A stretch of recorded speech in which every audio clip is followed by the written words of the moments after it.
ಕ್ಷೇತ್ರದಲ್ಲಿ ನನ್ನ ಕಾರ್ಯಗಳನ್ನು ಮುಂದುವರಿಸಲು ಸಮಾಜದ ನವಯುವ ವರ್ಗದಿಂದ ಎದ್ದು ಬರಲಿದ್ದಾರೆ ಹಾಗೂ ಭಾರತ ರಾಷ್ಟ್ರದ ಸಕಲ ಸಮಸ್ಯೆಗಳನ್ನು ಸಿಂಹ ಪರಾಕ್ರಮದಂತೆ ಪರಿಹರಿಸಲಿದ್ದಾರೆ. ನಮಗಿಂದು ಬೇಕಾಗಿರುವ ವೇದಾಂತದೊಂದಿಗೆ ಮೇಳೈಸದ ಪಾಶ್ಚಾತ್ಯ ವಿಜ್ಞಾನ, ಬ್ರಹ್ಮಚಾರದ ಉಜ್ವಲ ಆದರ್ಶ, ಶ್ರದ್ಧೆ ಮತ್ತು ಆತ್ಮವಿಶ್ವಾಸ. ನಮಗಿಂದು ಕೆಲವು ಅನುಯಾಯಿಗಳು ಬೇಕಾಗಿದ್ದಾರೆ. ಬಿಸಿ ನೆತ್ತರಿನ ಯುವ ಜನರು ಮಾತ್ರ. ತಿಳಿಯಿತೆ? ತೀಕ್ಷ್ಣ ಬುದ್ಧಿಯುಳ್ಳ ಯುವ ಜನರು ನಮಗೆ ಬೇಕು.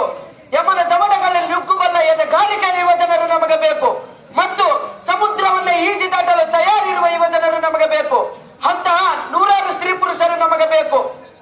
ಇಂದು ಇಡೀ ಜಗತ್ತಿಗೆ ಅತ್ಯಗತ್ಯವಾಗಿ ಬೇಕಾಗಿರುವುದೆಂದರೆ ಚಾರಿತ್ರ್ಯಪೂರ್ಣವಾದ ವ್ಯಕ್ತಿತ್ವ. ಯಾರ ಇಡೀ ಜೀವನವು ನಿಸ್ವಾರ್ಥ ಪ್ರೇಮದಿಂದ ತುಂಬಿರುತ್ತದೋ ಅಂತವರಿಗಾಗಿ ನಮ್ಮ ಈ ಜಗತ್ತು ಕಾದಿದೆ. ಆ ಪ್ರೇಮದಿಂದ ಅವರಾಡುವ ಒಂದೊಂದು ನುಡಿಯು ಕೂಡ ಸಿಡಿಲಿನಂತೆ ಎರಗುತ್ತದೆ. ನಮಗಿಂದು ಬೇಕಾಗಿರುವುದು ಧೀರ ನುಡಿಗಳು, ಧೀರತರ ಕಾರ್ಯಗಳು. ಓ ಧೀರರೇ, ಹೇಳಿ ಎದ್ದೇಳಿ. ನಿಮ್ಮಲ್ಲಿ ಭಾವನಾ ಶಕ್ತಿಯು ಸ್ವಲ್ಪವಿಲ್ಲದಿದ್ದರೆ ಮತ್ತು ಮಾರ್ಗದರ್ಶಿಯಾದ ಒಂದು ಆದರ್ಶವು ನಿಮ್ಮಲ್ಲಿಲ್ಲದಿದ್ದರೆ ನೀವೆಲ್ಲ ಮೃಗಗಳಿಗಿಂತ ಹೆಚ್ಚೇನೂ ಅಲ್ಲ. ಆದ್ದರಿಂದ ಒಂದು ಅತ್ಯುತ್ತಮವಾದ ಮಾರ್ಗದರ್ಶನವನ್ನು ನಿಮ್ಮ ಮುಂದಿಟ್ಟುಕೊಳ್ಳಿರಿ. ಆ ಆದರ್ಶವನ್ನೊಂದಕ್ಕೆ ತಲೆ ತಗ್ಗಿಸಿ ಬೇಡಿರಿ. ಆದರ್ಶವನ್ನಾಗುವ ಬರದಲ್ಲಿ ನೀವು ವ್ಯವಹಾರ ಕೌಶಲ್ಯವನ್ನು ಮತ್ತು ಕಾರ್ಯದಕ್ಷತೆಯನ್ನು ತಲೆಗಣಿಸದಿರಿ. ಕಟ್ಟುನಿಟ್ಟಿನ ಕಾರ್ಯದಕ್ಷತೆ ಮತ್ತು ಪ್ರಚಂಡ ಆದರ್ಶವನ್ನು ಇವೆರಡರನ್ನು ನೀವು ಸಮರಸವಾಗಿ ಮೈಗೂಡಿಸಿಕೊಳ್ಳುವುದನ್ನು ಕಲಿಯಬೇಕು.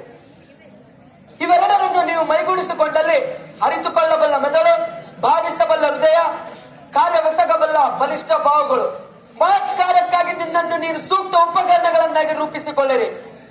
ಬುದ್ಧಿಗೂ ಮತ್ತು ಹೃದಯಕ್ಕೂ ತಿಕ್ಕಟ್ಟು ಉಂಟಾದಾಗ ನೀವು ಹೃದಯ ನುಡಿದಂತೆ ನಡೆಯಿರಿ. ಭವಿಷ್ಯದ ಕುರಿತಾದ ನನ್ನ ಭರವಸೆ ಇರುವುದು ಶೀಲವಂತರಾದ ಯುವ ಜನರಲ್ಲಿ. ಮೇಧಾವಿಗಳು, ವಿಧೇಯರು, ಬಹುಜನತೆಯಕ್ಕಾಗಿ ತಮ್ಮೆಲ್ಲವನ್ನು ತ್ಯಾಗ ಮಾಡಬಲ್ಲ ಯುವ ಜನರು ಮತ್ತು ನನ್ನ ಯೋಜನೆಗಳನ್ನು ಕಾರ್ಯಗೊಳಿಸಲು ಯಾರ ಇಡೀ ಜೀವನವನ್ನು ಮುಡುಪಾಗಿಡಬಲ್ಲರೋ ಮತ್ತು ತನ್ಮೂಲಕ ತನ್ನನ್ನು ಉದ್ಧಾರಿಸಿಕೊಂಡು ರಾಷ್ಟ್ರೋದ್ಧಾರಕ್ಕಾಗಿ ಯಾರು ಶ್ರಮಿಸಬಲ್ಲರೋ ಅಂತವರೇ ನನ್ನ ಭರವಸೆ.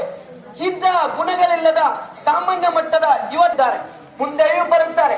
ಅಂತವರಿಗೇನು ಕೊರತೆ ಇಲ್ಲ. ಆದರೆ ಅವರ ಮುಖದಲ್ಲಿ ಯಾವುದೇ ಜೀವನ ಕಳೆಯೇ ಇರುವುದಿಲ್ಲ. ಅವರ ಹೃದಯವೋ ಬಲಹೀನ, ಅವರ ಶರೀರವೋ ಶಕ್ತಿಹೀನ, ಅವರ ಮನಸ್ಸು ಸತ್ವಹೀನ. ಇಂಥವರಿಂದ ಕೆಲಸ ಮಾಡುವ ತ್ರಾಣವೇ ಇಲ್ಲ. ಇಂಥವರಿಂದ ಏನಾದಿತ್ತು?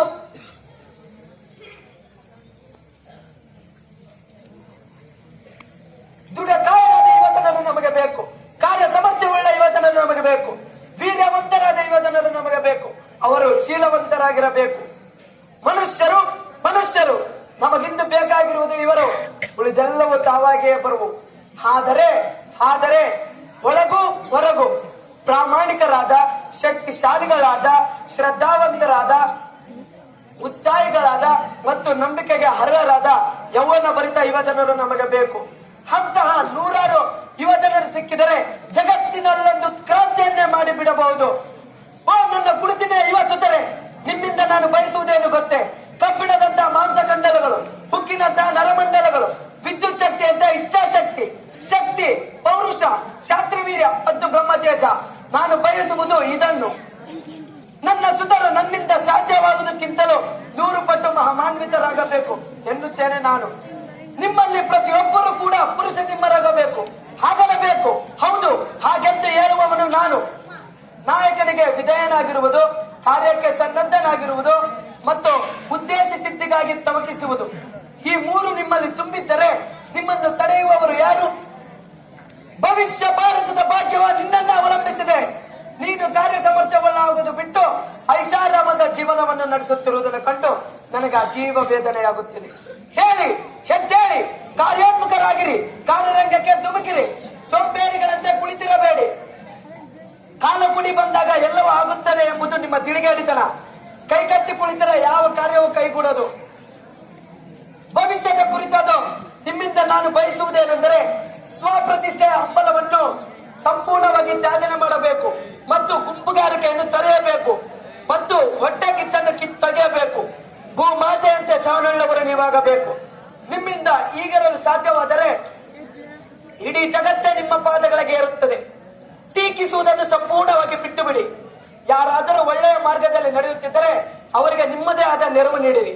ಯಾರಾದರೂ ತಪ್ಪು ದಾರಿಯಲ್ಲಿ ನಡೆಯುತ್ತಿದ್ದರೆ ಅವರಿಗೆ ಅವರ ತಪ್ಪನ್ನು ನಯವಾಗಿ ತಿಳಿಸಿಕೊಡಿ. ಹಾಗಲ್ಲದೆ ಈ ಟೀಕಿಸೋದ್ರಿಂದ ಮತ್ತು ನಿಂದಿಸೋದ್ರಿಂದ ಹೇಳಿಕೊಡುವುದು ತರವಲ್ಲ. ಈ ಟೀಕೆ ನಿಂದನೆಂದರೆ ಹಲವು ರಗಳೆಗಳಿಗೆ ಮೂಲ. ಸಂಘ ಸಂಸ್ಥೆಗಳು ಮುರಿದು ಬೀಳುವುದು ಈ ಟೀಕೆಯಿಂದಲೇ. ನಮಗೀಗ ಬೇಕಾಗಿರುವುದು ಸಂಘಟನಾ ಸಾಮರ್ಥ್ಯ. ನಾನು ಹೇಳುತ್ತಿರುವುದು ನಿಮಗೆ ಅರ್ಥವಾಗುತ್ತಿದೆಯೇ? ನಿಮ್ಮಲ್ಲಿ ಯಾರಿಗಾದರೂ ಒಬ್ಬರಿಗೆ ಅರ್ಥ ಮಾಡಿಕೊಳ್ಳಬಲ್ಲ ಮೆದುಳು ಇದೆಯೇ? ಇದ್ದರೆ ಈ ದೆಸೆಯಲ್ಲಿ ನಿಮ್ಮ ಬುದ್ಧಿ ಕೆಲಸ ಮಾಡಲಿ ನೋಡೋಣ. ನೀವು ನನ್ನ ನಿಜವಾದ ಸುಂದರದಲ್ಲಿ ನೀವು ಯಾವುದಕ್ಕೂ ಅಂಜಬಾರದು, ಹಿಂಜರಿಯಬಾರದು.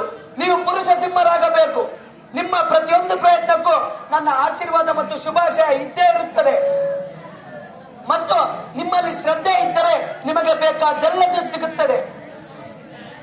ನಿಮಗೆ ನನ್ನನ್ನು ಅನುಸರಿಸುವ ಮನವಿದ್ದರೆ ಹಬ್ಬದ ಪ್ರಾಮಾಣಿಕನಾಗಿ ಬಾ ಮತ್ತು ಪರಪೂರ್ಣ ನಿಸ್ವಾರ್ಥಿಯಾಗಿ ಬಾ.